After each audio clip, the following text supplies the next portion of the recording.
আচ্ছা ভাবুন তো, কোনো দেশে যদি চশমা পরা অপরাধ হয় এবং বই পড়া নিষিদ্ধ হয় এবং ব্যাংক থেকে রাতারাতি টাকা পয়সা উধাও হয়ে যায়, তাহলে কেমন হয়? ইতিহাসে ঠিক এমন অবিশ্বাস্য এবং সমাজতান্ত্রিক তৈরি করেছিলেন একজন সাধারণ স্কুল শিক্ষক। কিন্তু কিভাবে একজন সাধারণ মানুষ কয়েক বছরে লাখ লাখ মানুষের মৃত্যুর কারণ হয়ে উঠল, সেই একটি ভুল যা এই ধ্বংসযজ্ঞ ডেকে এনেছিল। এই শাসকের নাম সালুসার, যাকে পৃথিবী চিনে পল পট নামে। 1925 সালে 19শে মে জন্মগ্রহণ করেন কাওথাম নামে এক ছোট্ট মাছ ধরা গ্রামে। তার বাবা সালপেন ছিলেন একজন ধনী ও প্রভাবশালী ব্যক্তি। 1949 সালে পল পট যখন উচ্চশিক্ষার জন্য ফ্রান্সে রেডিও ইলেকট্রনিক পড়াশোনা করতে যান, কিন্তু পড়াশোনায় তেমন একটা মন ছিল না তার। প্রায় কয়েক মাসের মধ্যে জড়িয়ে পড়ে রাজনীতিতে। প্যারিসের কমিউনিস্ট পার্টিতে যোগ দেন পল পট এবং মগ্ন হলেন এক চরমপন্থী ভাবধারায়। রাজনীতিতে অতিরিক্ত জড়িত থাকার কারণে পরীক্ষায় বারবার ফেল করেন।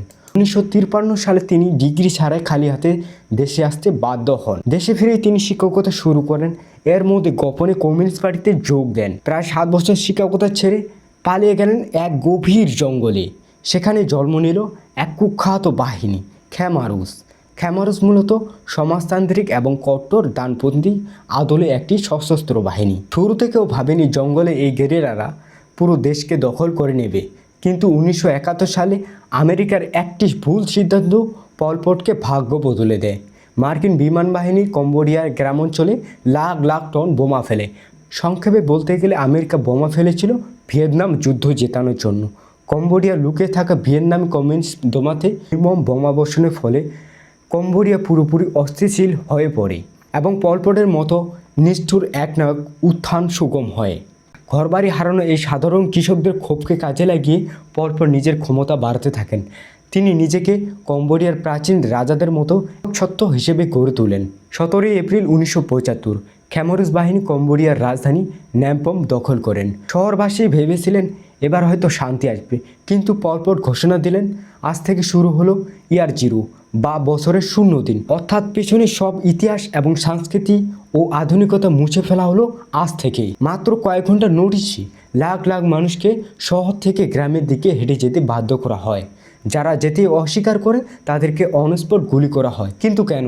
পল পটের লক্ষ্য ছিল কম্বোডিয়া একটি সম্পূর্ণ কৃষিভিত্তিক রাষ্ট্রে পরিণত করা। তার মতো আধুনিক শহরগুলো দুর্নীতির কেন্দ্র। ফলে ডাক্তার, ইঞ্জিনিয়ার, শিক্ষক থেকে সাধারণ চাকরিজীবী সবাইকে রাতারাতি গ্রামের দিকে যেতে বাধ্য করা হলো। টাকা পয়সা নিষিদ্ধ, দেশে কোনো ব্যাংক বা মুদ্রা ছিল না। সব কিছু বিনিময়ে প্রথা চলতো। পারিবারিক বন্ধন থেকে পরিবারগুলোকে ভেঙে দেওয়া হতো। সন্তানকে মা বাবার কাছ থেকে আলাদা করা হতো। এটা ছিল খ্যামারুস বাহিনীর মগজ ধলাই। সে সময় চরম খাদ্য সংকট। প্রতিদিন 14 থেকে 15 ঘন্টা হাড়ভাঙা খাটনির পর বিনিময়ে মিলত একটি রুটি আর পান্তা ভাত। এবার আসা যাক সেই অদ্ভুত রহস্য কথা। পল পট শাসন আমলে সবচেয়ে বড় অপরাধ কী ছিল জানেন? বুদ্ধিজীবী হওয়া।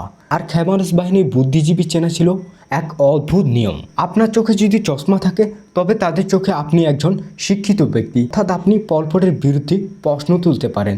তাই শুধু চশমা পরার কারণে কিংবা হাত নরম হওয়ার কারণে যা প্রমাণ করে আপনি মাঠে কাজ করেন না। হাজার হাজার মানুষকে কিলিং ফিল্ড বা মৃত্যুকূপে নিয়ে গিয়ে হত্যা করা হয়েছিল সেই সময়।